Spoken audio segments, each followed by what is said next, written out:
It's no big surprise that 2012 is a big year for gaming. I know there's been a few games I was looking forward to, and I'm sure you all can guess them. The big games of the year were obviously Assassin's Creed 3, Halo 4, and Call of Duty Black Ops 2.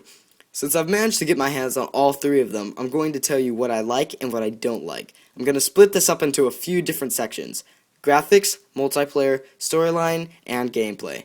Let's kick this off with graphics. Overall, I'd have to say Halo 4 wins this round, because when I first put in this game, I thought they were taking actual video until they zoomed out on Dr. Halsey. I thought 343 did an amazing job on their graphic style. Even though I didn't like some of the looks in the new weapons and forge blocks, this is easily the best. And second, I have Black Ops 2. The game was fairly well in graphic style, but it still looked the same as most of the other Call of Duties. Plus, my father was in the room when I started the campaign, and his first comment was that Harper looked like a zombie. He agreed on the fact that it looked the same as the last Black Ops as well. Assassin's Creed 3 comes in last because, well, if you look at the other characters, they look a little odd. Next up, we have the storyline. I'm going to go with Assassin's Creed 3 on this one because of their clever way to blend their story with the actual American history. Black Ops 2 comes in second for this solely because of the characters. Most of the characters in this game are comical, and some are really easy to hate, which isn't really a bad thing.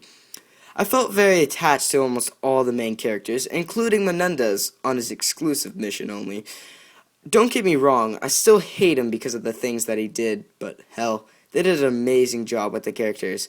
Last comes Halo 4 because of the disappointment I had. I'm a big Halo fan. I've been playing the Halo games since I was 4. Halo 3 took over my life from 2007 through 2009 because of the Forge and multiplayer.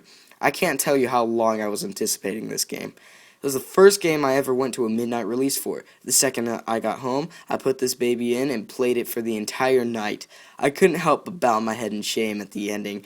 343 did a fairly good job on everything else, but they didn't end my favorite series the way I wanted it to. So some of it may just be my disappointment, but yet again, most people were complaining. Plus, the new enemies they added completely took over the Covenant, which I kind of liked and hated at the same time.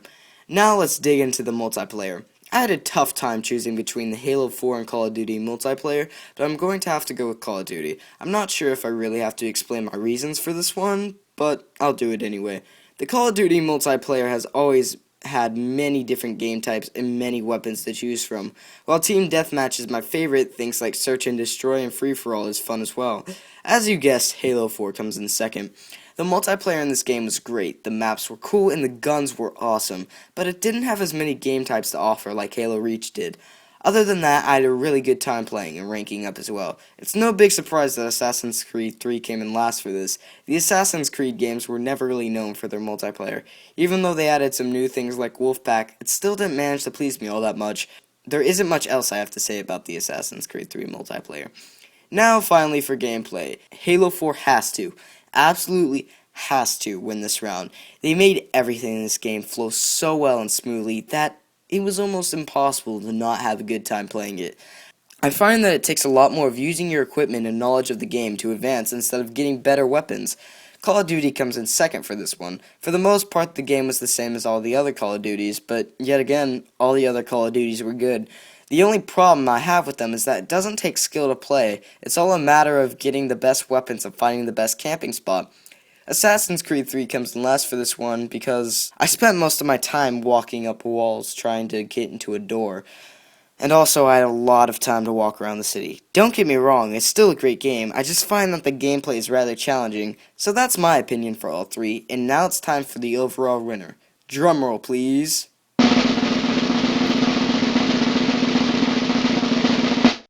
You'd probably be surprised that I actually chose Assassin's Creed 3 for this one. Even though it seems like I've been trashing this game, I still think it was great with storyline. The beginning was a little bit slow with all the tutorials, but so is every other Assassin's Creed game. The story of Connor really caught my interest and made me want to keep playing. Alright guys, so that concludes my 2012 game review. I hope you guys enjoyed. Keep in mind that these are just my opinions. You don't have to believe them if you don't want to. As long as you respect my opinion, I respect yours. If you want to share your opinions, make sure to leave them down in the comments below. Subscribe, and also click that like button. That was meant to be a check mark. But yeah, anyway, have fun playing, and bid you a great Thanksgiving or whenever I release this video. Alright, goodbye.